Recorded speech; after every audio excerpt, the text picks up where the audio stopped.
Hello, everyone, and welcome to today's webinar, 5 Ways to Conduct Successful Informational Interviews, brought to you by your Vanderbilt Alumni Association. I'm Sarah Whitney Anderson, Assistant Director of Alumni and Student Engagement, and I'm so glad you could join us from wherever you are this afternoon. Today's webinar will last around 45 minutes with the time at the end for questions. Please feel free to type questions as you have them into the questions box on the side panel of your screen throughout the presentation, and we will make sure that these are addressed in some way before time is up. We will record today's webinar and post on the Expert Advice webpage in VU Connect, and we will share the recording with you via email. Many of you know our presenter today from previous alumni career offerings here at Vanderbilt, and I'm excited she's back with us for another presentation. Hallie Crawford, 1995 alumna of Vanderbilt, is a certified career coach based in Atlanta, Georgia. Her company, HallieCrawford.com, and team of coaches have helped thousands of people nationwide uncover their dream career and make it a reality. Hallie is regularly featured as a career expert in the media, including Forbes.com, The Wall Street Journal, CNN, AJC, and Fox Business News. I'm excited to now turn this afternoon's presentation over to Hallie.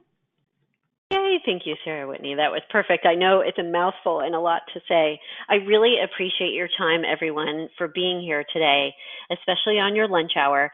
And we are excited to talk about 5 ways to conduct successful interviews, or informational interviews, I should say. And we're going to give you some really good tips about how to conduct those. So as Sarah Whitney said, I'm Hallie Crawford. I'm a certified career coach and founder of HallieCrawford.com. And one of the first things that I want you all to know is that I understand that reaching out to people, especially people that you don't know or don't know very well, to conduct informational interviews, I get that it can seem very intimidating and it can be easier said than done. And I understand this because I'm actually more introverted than extroverted. So for me, even after being in business for over 18 years, I've been coaching and training for over 18 years. I know I sound like I'm 12, I'm actually 45.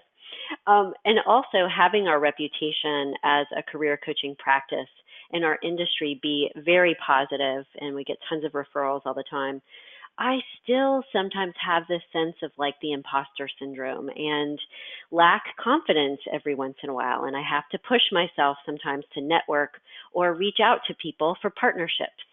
Today, I'm much less shy about it after having practiced this over time and finding ways to reach out to people that it works for me. And I've learned to put myself out there and use my moments, I say, of being extroverted to my advantage. And what I want you to know is that you can too, that even if you're a little bit more shy or more introverted, or this just sounds like, ugh, I don't want to do something like this, it's difficult, and it's pushing me out of my comfort zone, it is something that over time and with practice, and as you start to see how helpful people can be to you, and how easy it can be over time, it will get easier for you, okay? You can use the process that we're going to outline here today, and it will help you because you'll have specific steps to follow, and we're going to give you some templates as well as we go. And as part of this, I want you to be thinking about any negative thinking or fears that you may have about conducting informational interviews, because we need to talk about those as well and think about them in order for you to push yourself past those barriers that you may have that get in your way of wanting to do this. Okay, so here's our agenda. So first of all, we're going to talk about, how we define informational interviews. We're going to talk second a little bit about the obstacles that tend to get in people's way of conducting them effectively or even doing them in the first place. I'm going to give you 5 ways to conduct these interviews effectively. We want you to walk away today with very specific action steps, okay? I don't know about you all, but I've gone to webinars and speeches and presentations like this, and you're all going gung-ho in the moment, and then your phone rings afterwards and you get distracted. We want you to have at least 2 action steps that you'll take in the next couple of weeks here. We will have a little bit of time for Q&A, as we said at the beginning. And by the way, if any of you would like a copy of this presentation, in addition to the recording that you will be getting, don't hesitate to email me. I'm happy to provide that. And just FYI too, there is a handout attached And if you have questions about how to access that, please feel free to put that in the chat box and we'll let you know how to access the handout. But it is part of the go-to meeting today. And feel free to open that up on your computer or print it out, whatever, to help you kind of follow along and take notes. Okay. So informational interview, how do we define it? So the next couple of slides is going to explain to you how we define informational interviews, okay? So first of all, if you take a look at this slide, an informational interview is typically a one-on-one conversation with someone either in an industry, at a company, or in a role that you'd like to pursue. So I would actually add to this slide and add an organization or company that you may want to work at, okay? And why are we conducting these informational interviews? So here's the deal. There's several reasons to do this. It can help you, number one, kind of decide on the right career path or determine your next career steps and how to implement those steps. So for example, with this first one, if you are a job seeker looking to transition into a new career path and you want to learn more about being an accountant or a financial planner or whatever it is, and you conduct informational interviews with people who do that or are already in that role, it can give you the insider kind of scoop, if you will, on what that position is like and what strengths are required and what a typical day is like. So you can really get a sense of what that career path is like and if it's going to be a fit for you. So that's the first reason, or one of the reasons you can conduct these. The second reason, taking a look at this slide again, is it's for job seekers as well. It gives you a way, if you already know what you want to be doing, a way to network your way into an organization or into a new industry or make kind of a change into a different company. So it's a way to expand your network just in general to leverage that network in your job search. It's also a great way to practice your interview skills before you go into an actual formal interview, to kind of learn what you need to do to put your best foot forward. And finally, it's an opportunity at the last little bullet point here on the slide is it's an opportunity to not just practice your interview skills, but like I said a second ago, like you can ask them how to put your best foot forward in your job search. So it's a chance for you to ask this person who's at the organization that you're considering or want to be in, or in that role, what are they looking for? What is that company looking for in terms of its employees' personality type and strengths, for example, or what are kind of the hot topics in the industry and things that they're looking for and trends in the industry. So it's a great chance for you to find out what you need to be focusing on in terms of your job search on your resume, your cover letter when you're talking with people, okay? Let's go to the next slide here. So, couple other quick kind of notes about how to define the informational interview. Like we said a second ago, you can learn what it's really like to work in that field or in that company, and if the work environment there is going to be the right fit for you. It can help you discover other career opportunities that might exist at that organization or with other organizations, because when you're talking with the person about your career path, they may say, what you're talking about sounds also like XYZ, this other possible career path that you may not have known about or may not have considered. So it can be an opportunity to brainstorm alternative options. It can also help you get the inside perspective before you accept, for example, a job offer. So learn what that organization is really like to work for if you have a job offer in hand, and making sure that it's really the right fit. It also gives you an opportunity to make a connection in that industry, like we said, and begin to create your network in that field, especially if it's a new one for you, and find other people to network with as well. And Sarah, Whitney, we're going to go to the first poll here in just a second. Wanted to give you a heads up. So in terms of networking here, I always recommend, just by the way, when you're meeting with someone in an informational interview, whether it's in person or over the phone or whatever, always ask them for more or additional networking connections. Is there anyone else that you think it would be good for me to talk to? It's a way to find other connections as well. And finally, like we said a second ago, this gives you an opportunity to practice your formal interview skills with a little bit less pressure. I will say, and then we'll get to the poll here, I will say that you need to behave perfectly professionally during an informational interview still. But obviously, since that person is not in the position to hire you typically for the job, it is a little bit less pressure, even though you want to still act professionally and make a really good impression. So we're going to do this first poll here. And I'm just curious, out of the people that are here today, how many of you have conducted an informational interview before? And hopefully it was successful for you. And we're going to do the poll, and then Sarah Whitney will let us know. She always has to read the results for me because I'm not tech savvy and I can't always see where they are.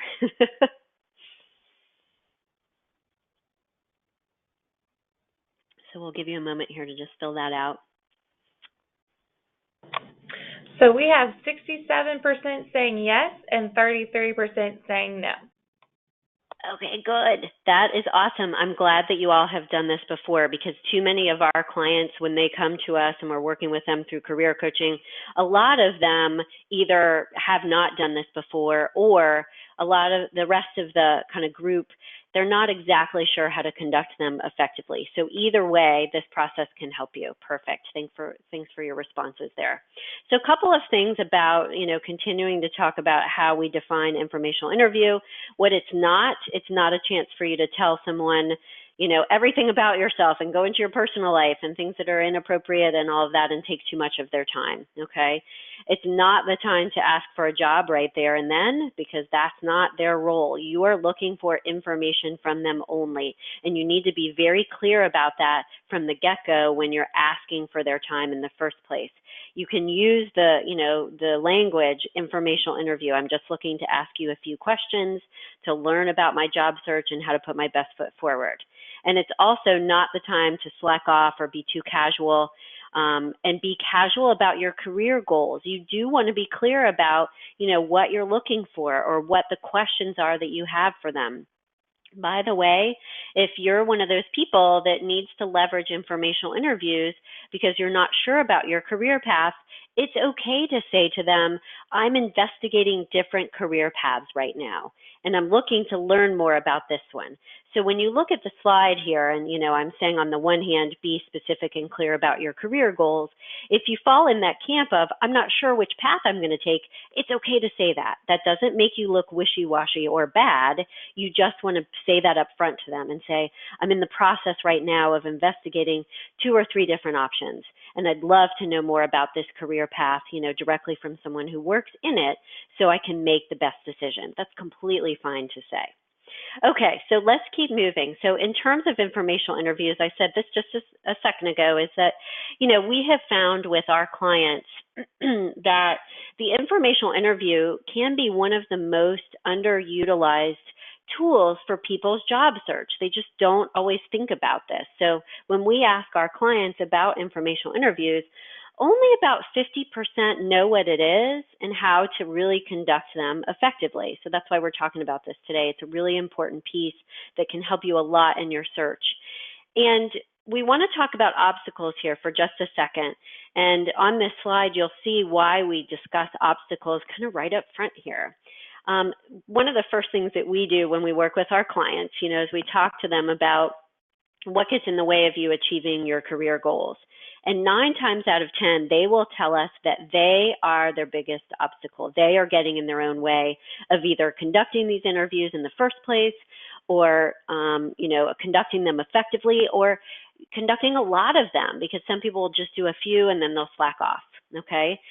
It's normal. We get in our own way all the time, and it's important to identify what the obstacles are for you so that you can identify it to then be able to manage around it and overcome that obstacles.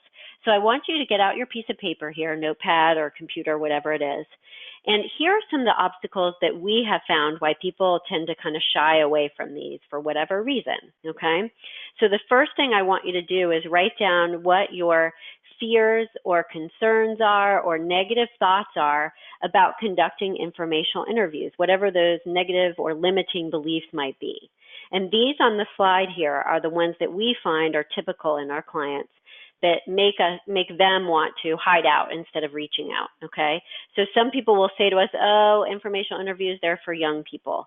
Or they'll say, I'm too shy, I don't want to, put myself out there. Some people don't want to ask for help because they feel embarrassed about doing so, or they don't want to look like, they don't know what they're talking about. These are all understandable, and I want to give you some thoughts here and then just let you know, too, what this book here is. I'll tell you about that at the bottom. First of all, they're not just for young people. I felt the same way before I started coaching, and just a really great story. One of my clients who was in her mid-50s, very high level. She was a VP of a large construction firm here in Atlanta, actually, and she contacted another VP at Kimberly-Clark because at the time she was considering a position there and said, I'd like to conduct an informational interview with you. The woman gave her over an hour of her time and literally said to her, I wish more people would do this. This was such a good idea. And they made a great connection. And my client actually decided not to apply for that job because she realized that the work environment wasn't exactly going to be the right fit for her. But both of them agreed like this was a great tool. So it is not just for young people. And in terms of feeling too shy or not wanting to ask for help or, feeling less confident, I want you all to, like I said, to number one, identify what gets in the way and realize that even if you're more introverted or if you're, hesitant about this, there's different ways to deal with this. So you can start doing informational interviews, by the way, with people that you know, or warm leads or connections, or a friend of a friend, and that will help you kind of get started with it in a positive way and make you feel a little bit less pressure at the beginning, okay? The second thing is, if you look at the bottom of the slide here, this book is great for people who are more introverted than extroverted. It's called The Introverted Advantage, and here's the author here. And it's just a great book for those of you who feel like, it's harder for you to put yourself out there. It's a great book with some wonderful tools on how to work around being really shy or more introverted. The Introverted Advantage, I recommend it to clients all the time. It's fantastic, okay? And part of what I would do, by the way, and then we'll go to the next slide here, is as part of your job search in any way, shape, or form, whatever situation you're in, ask for accountability and help from a coach like me, from a friend or a family member to help you overcome these obstacles. Because sometimes it's just about flat out pushing yourself out of your comfort zone and setting a goal for, I want to conduct at least one informational interview every week, for the next 2 or 3 months in order to move forward with my search. That will get you in the mode of doing so and help you practice with it. And I promise, like we said, you'll start to feel better about it over time. So why are informational interviews important? Let's talk about that real quick, and then we'll go to the 5 ways to conduct them. They're still important because 60 to 70% of jobs are landed through the hidden job market. And that's unadvertised positions that are listed through headhunters, recruiters, or that are found through networking. I had a guy in Baltimore, Maryland once. We got on the coaching call. He said, I'm so glad you told me about this networking thing. I was talking to a colleague at another engineering firm, and he actually told me about a position that was going to open up soon, but they hadn't advertised it actually because they needed to figure out, unfortunately, they were going to fire the person that was in the position currently. So it was something that he learned about, a job opening, that was going to come up that no one would have known about, and he wouldn't have unless he had talked to this colleague. So the hidden job market, even with the advent of LinkedIn and social media, networking is still the way to go to find a new job, everybody. And the deal with LinkedIn and, just social media in general is it just gives you a way to expand your network that much more and a greater opportunity to network with people and join LinkedIn groups to find new connections, for example. Okay, so let's talk about the 5 ways to conduct them. So these are the 5 steps. You want to leverage your connections, set up and prepare for them, actually conduct the informational interview, stay in touch, and then stay organized afterwards. So here's the deal. Too few people know like the kind of details or the protocol for this, okay? And so we want to talk about these steps one by one in the order they're presented. So let's talk about connections first, everybody. Okay, so first of all, you have to identify connections to conduct the informational interviews with, obviously. And we start over here on the left with the who. So who can we leverage? I would definitely suggest you start with friends and family members first. it's okay to send kind of a mass email to friends or family members that you know well, and ask them, do you know anyone that works in this type of role or in this organization or anything like that? So remember, we're looking for three things, everyone. We're looking for people that work in a specific role that you're interested in, at an organization that you might want to be going for or applying for, get into, or in an industry. So there's three kind of targets, if you will. And you want to target all three, everybody, because that's going to help you cast your net wider. So the job title or role, the company or organization, and also the industry in general. Because even if that person doesn't work at the company that you're interested in or in that role, they may know somebody that does. And this helps you cast your net a little bit wider. With friends and family members, do follow up with them and make sure that they get back with you about potential connections. You can do that. You can be a little bit more of a pest with them, okay, because you know them well. Then you also want to look through LinkedIn connections too. Start with first connections, obviously. And by the way, there's this kind of, I want to say a rumor, but it's not a rumor because I've heard of it about it from several recruiters and professional coaches, that you do want to try to get your number of LinkedIn connections up to 500, everyone, because recruiters and employers tend to see that as people that are more serious about their job search and their career and are more well connected. So you want to try to start expanding your network to get up to that number of 500. Go ahead and look through your LinkedIn connections, start with your first connections, and you can go to second connections. I had a client, Maggie, in Philadelphia several years ago, who reached out to a first, LinkedIn connection and said, could I speak with this other person? That person was so kind, gave her plenty of time over the phone to talk about a job that she was actually applying for, and was kind enough to pass along her resume and say, I want to recommend this person. So first and second connections are fair game here. You also want to look at your alumni association, and no, Vanderbilt did not pay me to say that. I say that all the time to all of my clients. You want to leverage the Alumni Association, the website, and search. And when we're done with this, Sarah Whitney, I think it's door to door. I'm not sure if it's changed, but we want to know what that is. You can search by their location. You can search by their job title. You can search by their organization. Leverage your alumni association, because if you're putting, fellow Vanderbilt alum in that subject line and referencing it inside the email, they're much more likely to open it up and give you that time. You also want to look for networking groups locally. This is where you can find and identify new connections as well. And association meetings, especially if you're transitioning into a new industry, I would recommend you check out looking at and joining some of the associations for that new industry that you're considering getting into. That's a great way to find people who are employed, because sometimes the networking meetings could be more so, people that are unemployed, and that's not always as helpful. So the association meetings are great as well. So I'd find out what those industry associations are and attend a couple of meetings to meet people there. You can also consider social groups, and I'll say a couple of things about this one. So meetup groups are becoming a bigger deal and more helpful these days. In terms of career networking, there's a lot of social networking with Meetup too, but if you can check out specific meetup groups, in your area for your industry, a lot of times those are becoming more active and large and well attended. Again, it depends. You want to check out how many people have joined and how many events they seem to have and kind of filter it that way, but check out meetup.com. And by the way, just in terms of general social groups, I had a client who had moved from Boston to Atlanta, and he went to a Red Sox viewing party and, was going for social reasons, but he was looking for a new job. And a guy he met there gave him a lead had worked at, I believe it was Bank of America, and gave him a lead on a bunch of openings that were just about to be posted that he could consider and talk with him more about. So, it's cliche, I realize. People say networking happens everywhere, but it does. I've had clients get interviews from their daycare provider because one of the other kids' parents worked at an architecture firm and they were actually hiring. So you just never know. You want to tell everybody.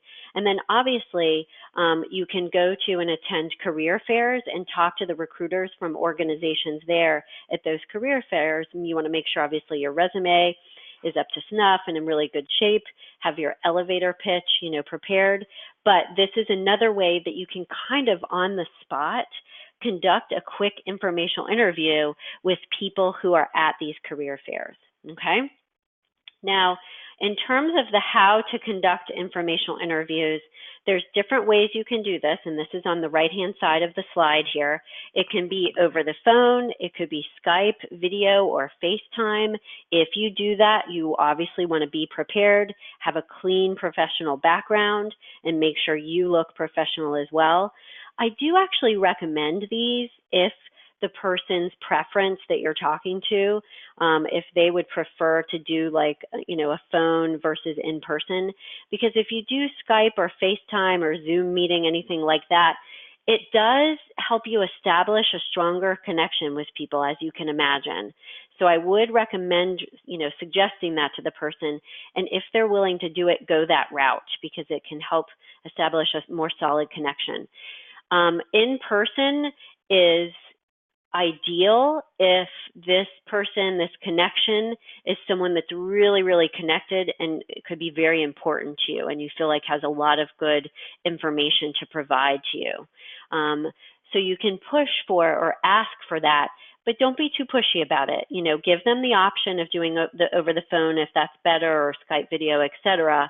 But again, if you can make that in-person connection, it's that much more of a solid or strong connection. Okay, so you can recommend that to them, and if that happens, if that's the way that you conduct it, make sure that you pay for their coffee or their lunch or whatever it is, because you're the one that's needing the information. Be courteous and offer to pay. If they are insistent and won't let it go, like, it's okay to allow them to do so, but make sure that you try to do so. And then finally, the least preferable option would be via email, that you can put your questions in an email and have them respond. That's the last resort if that's the only way that they're willing or able to do so, okay? Let's look at the next step here.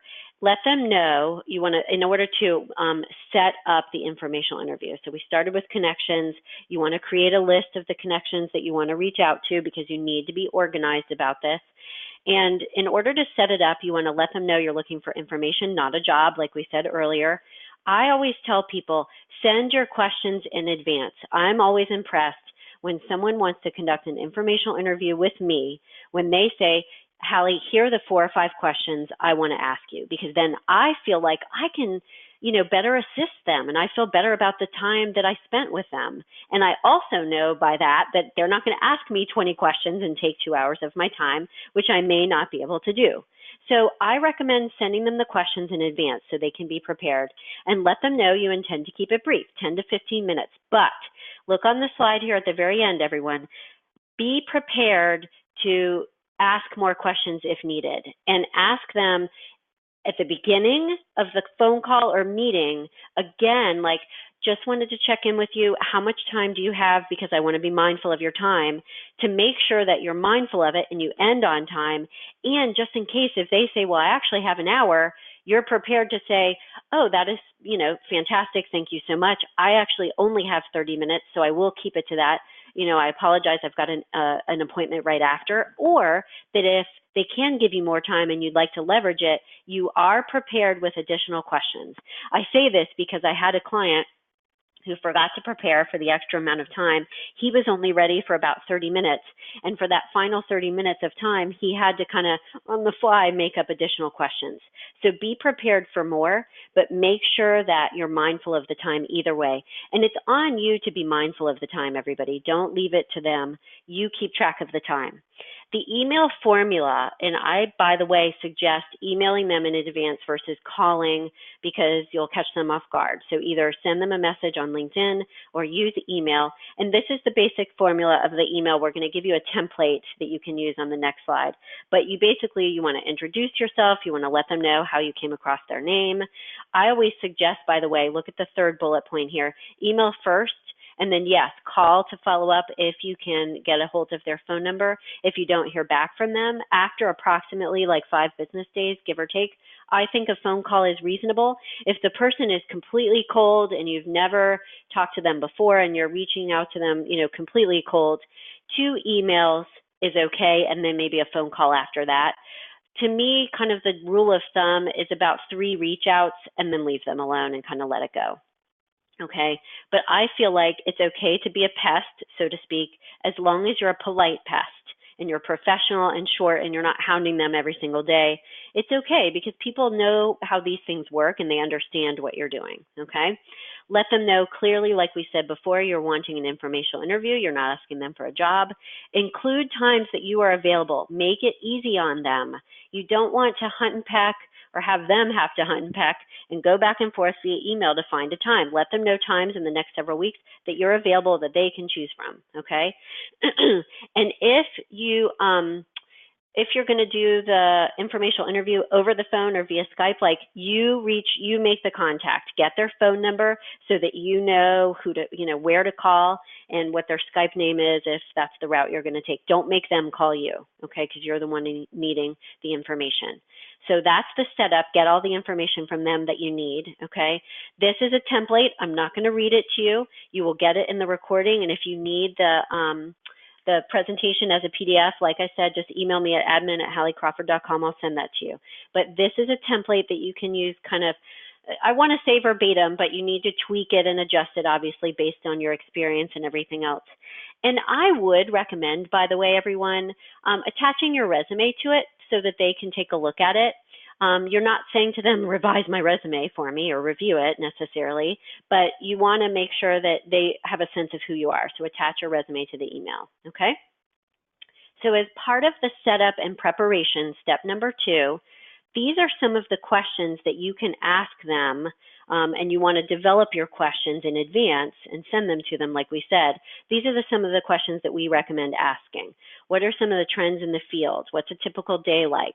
What do they like and not like about what they do? What are the qualifications that are required? How can I put my best foot forward in my search? So these are some examples of questions you can ask for informational interviews. And if you want to know, if you want to identify some more questions to ask, feel free to Google this, questions for informational interviews.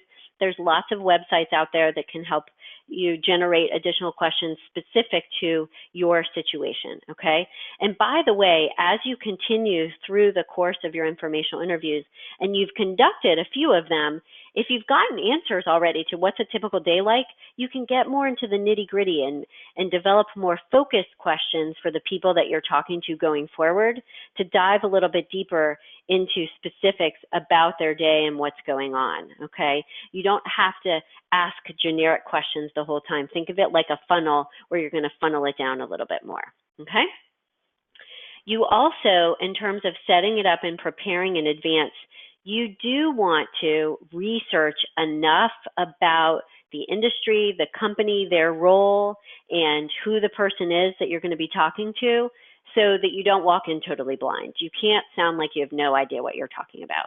So yes, you're going to ask them some questions about the industry and trends and all of that, and that's fine, but you want to go in, understanding a little bit about what's going on so they can tell you're taking things seriously and that you're going to take their advice seriously too.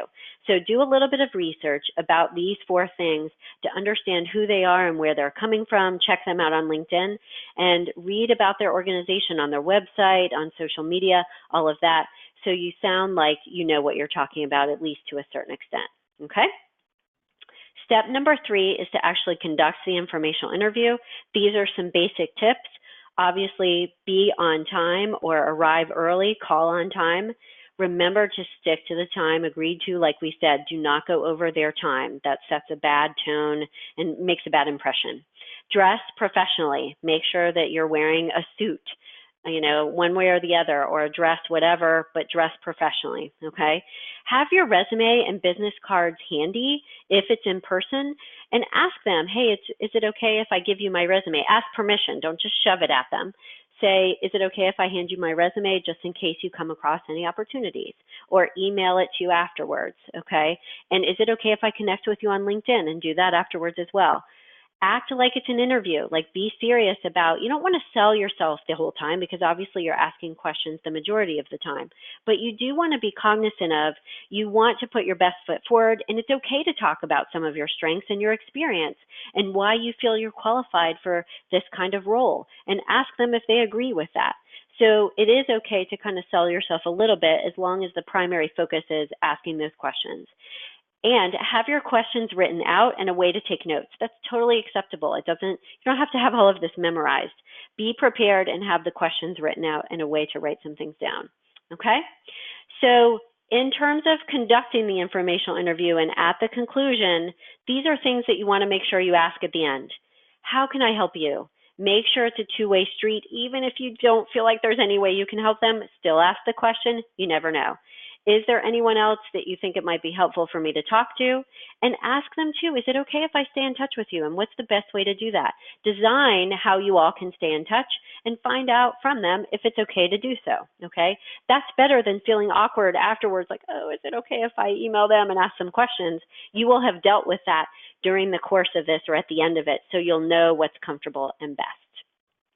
And step number 4 is to stay in touch with them, okay? Stay in touch in terms of, write them immediately an email. And I, by the way, suggest doing both. Quick emails, thank you so much for your time, I really appreciate it. And then also a handwritten thank you note, and send your resume if appropriate, like we said, but a handwritten thank you note saying something different from the email. Greatly appreciate your time, and I really enjoyed learning about this, and this, because it helps keep you top of mind. People don't get handwritten thank you notes as much these days. It helps you stand out from the crowd, okay? So I suggest doing both. You want to connect with them on LinkedIn. Don't just, thank you again, don't just do the standard, LinkedIn message that they always have. Write something that is meaningful based on follow-up from the meeting. If they give you any referrals from that meeting, follow up with them immediately and keep each person posted on your progress along the way. Let them know, oh, I connected with Sue. She was so helpful. Thank you so much for that referral. Greatly appreciate it. And then what we suggest is check in with them every couple of months. If you have that arrangement with them and if they're going to be helpful for you, send them an article periodically. Let them know how your search is going. Update them on the connections they've made for you, whatever it is, to just kind of keep top of mind until you find that new job. And here is a thank you note template that you can use for the email and or, for the handwritten note like we talked about before. You can use language like this, okay? Let's talk about step number 5, and then we'll start to come to close here on the last few slides, and we'll do some Q&A as well. Number 5, and then we actually want to do the second poll here, Sarah Whitney, in just a second.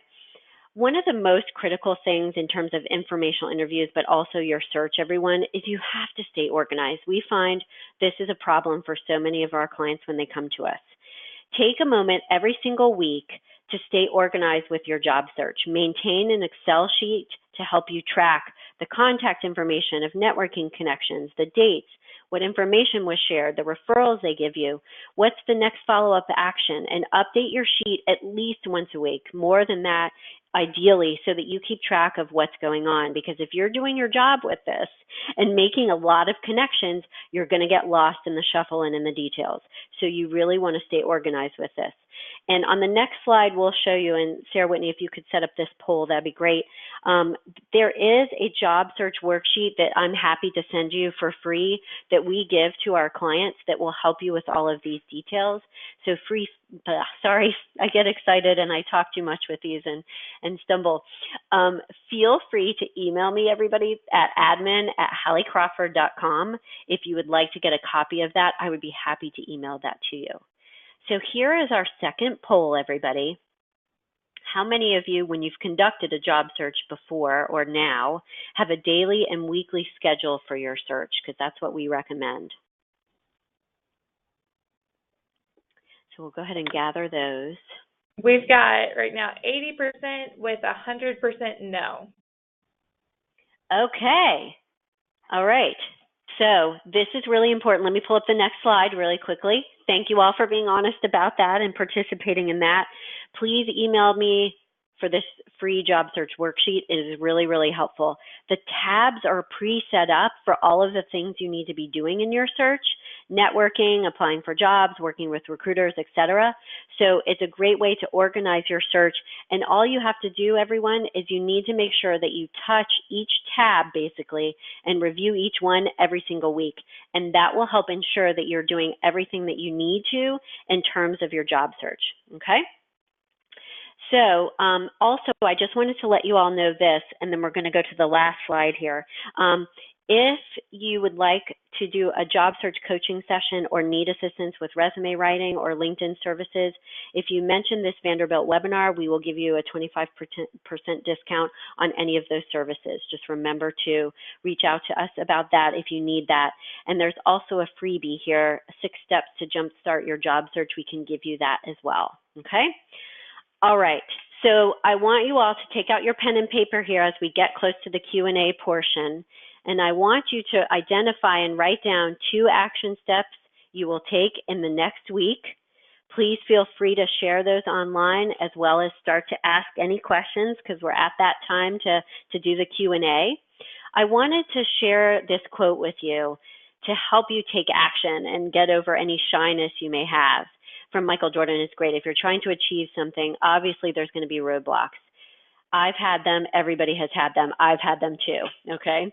But obstacles don't have to stop you. If you run into a wall, don't turn around and give up. Figure out how to climb it, go through it, or work around it.